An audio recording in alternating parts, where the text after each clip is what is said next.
Now, and what's funny is I know damn well I ain't got but 30 minutes. Do you know you have 30 minutes? 30.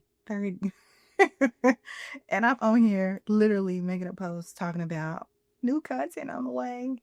Whatever. So, welcome to the Parable of Design podcast. I'm so excited to be talking to you. I am your host, Daria, and today we're going to get right into it. So, this topic is something that I have thought about a ton. And y'all, I'm gonna be honest. I thought about this topic so much that I thought I was the originator of it. And who am I, okay, to be doing that? However, the topic is called creative constraints.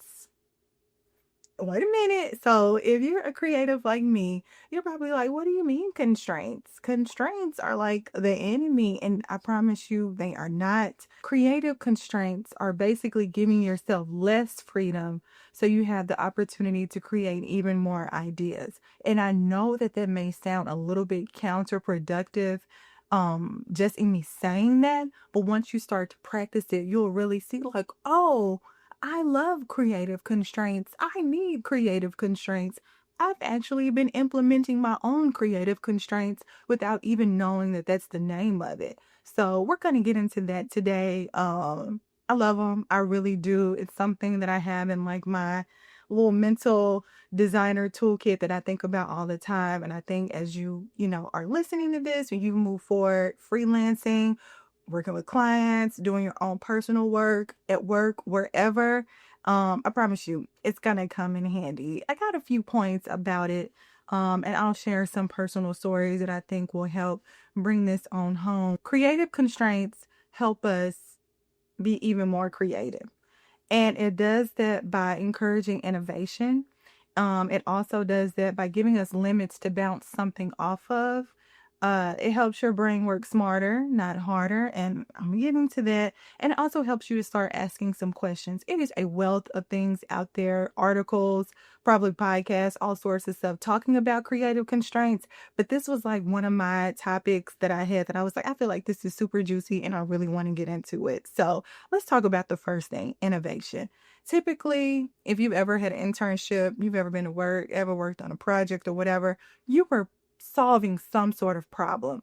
There was a problem, there was an issue, and it was your job to come in, make things more efficient, and just solve that, however that may be. And this isn't just for creative folks; it's for all sorts of folks. I'm telling you, it will apply. The innovation aspect comes in because limiting the bounds of what you have to work with allow you to start thinking outside of the box. If the sky is the limit, and if somebody has told you, oh, you can do this, that through infinity, you don't even know where to begin. You like, dang, this is crazy. Where do I start? And that could cause procrastination. That could cause you to get burnt out. That could cause you to just be like, you know what? I don't even want to do this. But the moment when someone says, hey, for example, I need you to design a logo. You have all the creative freedom you want, but I don't like sans serif fonts. That is a creative constraint because at that point, you now have to solve this problem of creating this logo for said person, but you already know something that they don't want. Being innovative. A lot of times I say this as a Black person, people tend to say like, if you see something on the internet of the way somebody has rigged something together, they're like, oh, that's ghetto. Oh, that's nothing. That's innovation. This person had a limitation. This person was presented with a problem, and that person put their thinking cap on and found a solution. Granted, it may not be the most luxurious. It may not be the best looking. It may not be the best, ready to get a patent on it today. However, it solved a problem. Most things in life have had some sort of creative constraint that allow for their innovation. Electricity, hell, the invention of peanut butter. You can even go on and on. Cell phones, the Ring camera type of, Wi-Fi enabled camera systems, security systems, stoplights. My list is random, I know, but just innovation is truly at the forefront of creative constraints. I'm sure I could probably articulate this a lot better, but look, I'm your friend. We're friends, okay? I'm getting right down to it. So the next thing on my list is that limits give us something to bounce off of. So once again, you could be getting your nails done and you walk in there and you see 50 million colors.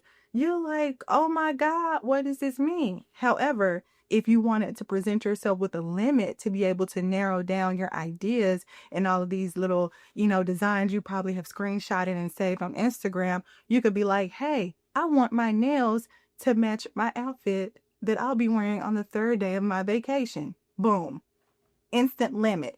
And now your mind is able to think and be more creative about, oh, well, I was so, intimidated by the 50 million colors that we had in here. I'm going to go with pink. Okay. And immediately you're able to, find a solution to that issue in terms of being creative. Say, for instance, you've been commissioned with something and they say, hey, I want you to create a poster for me. You say, okay, cool. I'm the poster guru. What would you like? They're like, oh, just put anything on there. What? First of all, anybody who's ever worked with a client knows you're not going to have what they wanted. Okay. What they had in mind is not going to show up on that poster. But if that client was like, hey, okay, this poster is for a Halloween movie night we're going to have. We wanted to kind of reference Ghostbusters because in our minds, that's like a cult classic. This will be around like October. Kind of think of it like that, and then also add some of your own flair. Those creative constraints of telling you like, hey, it's for October, it's around Halloween time, reference Ghostbusters because that's, a fave of theirs, will allow you to begin to sort of, create those ideas in your mind versus when they didn't tell you anything. And I feel like this happens a lot. I feel like just in everyday life, we are presented with things without context. And our minds are like, oh my God, what in the world? Y'all know I try to insert it into here. That meme where the numbers, the lady's looking like, what in the world? And the numbers are like all around her equations and stuff. Yeah, because we need some context. We need some limitations. The sky is not the limit, okay? Perhaps it should be a limit. I don't know. However you want to word that, semantics or everything, but it's just something to really keep in mind and to know like these things are helpful, certainly the less restrictions, the better. You have to work with the brand, you're working with their color palette. That's a limitation in itself.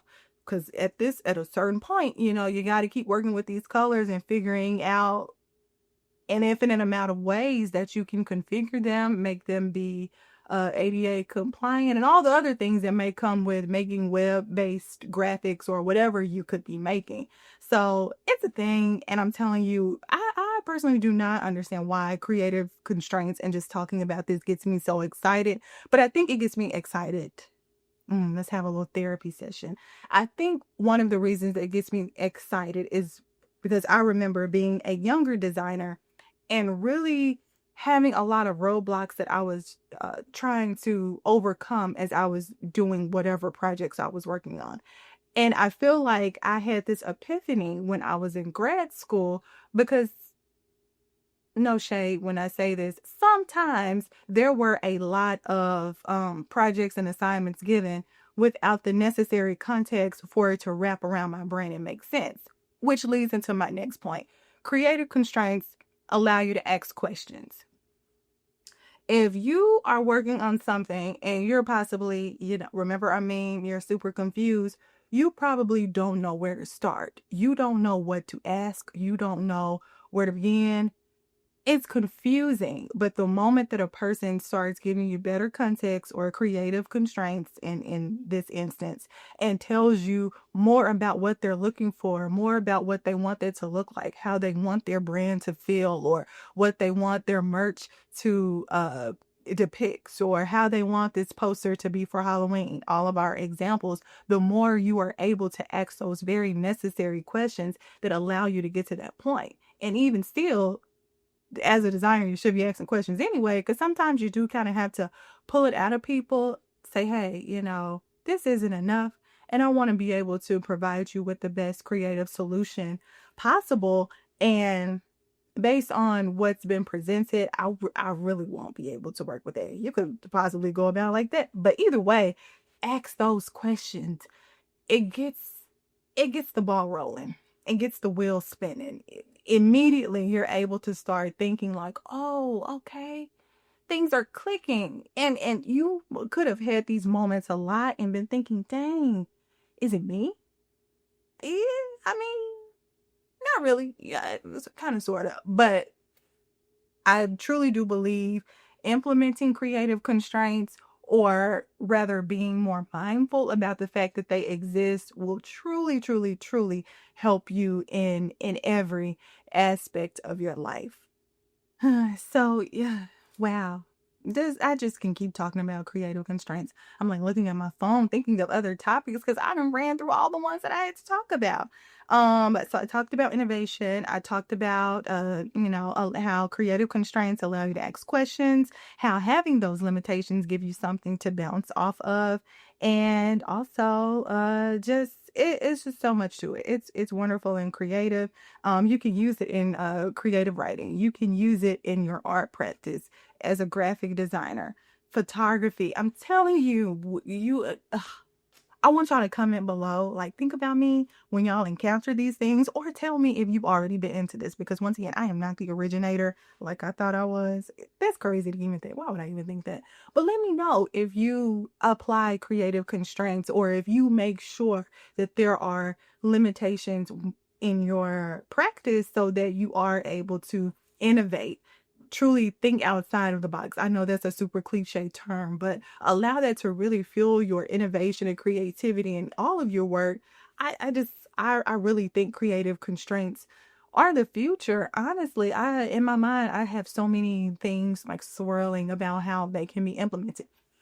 If you're using Chat GPT, I know we had our little talk a couple of episodes about AI. Implement some creative constraints when you're writing your prompts. You could go in there and just write something in there very vague, but the moment you start to really curate prompts that are very specific, you're telling it, I want to sound like this, and I want the outcome to be that, and I want it to feel like this. Those are creative constraints that are going to allow you to get X, Y, and Z out of whatever reason that you're using Chat GPT. So whatever that may be, you may be trying to get some copy because you're like a social media person, or maybe you're into making the AI pictures, which I hate, by the way. No shade, but they look so AI-ish. Whatever.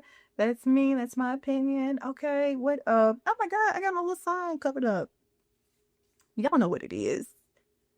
I don't know what the podcast is called at this point, but let me read that with my little cue cards, okay? I'll put that right there. But yeah, so creative constraints are just wonderful. I'm thinking about when I was like younger, um, a young artist implementing some of those creative constraints. And I'll say this, I remember I took hey Miss White, I think her name is still Miss White. She might have got married. I'm not sure. Maybe that was her married name. But I remember taking AP art. And again, this was one of those moments where I could not wrap my head around. I had to create a concentration. Granted, y'all, I did not pass that at all. The work was cool. My concentration was obesity in America. And I remember that I guess maybe this thing really stands out to me because that was something that I once struggled with, was trying to sort of niche down, trying to find that thing, and trying to create those limitations, creative constraints, or whatever, so that I could narrow down ideas enough to really get the breadth of that workout.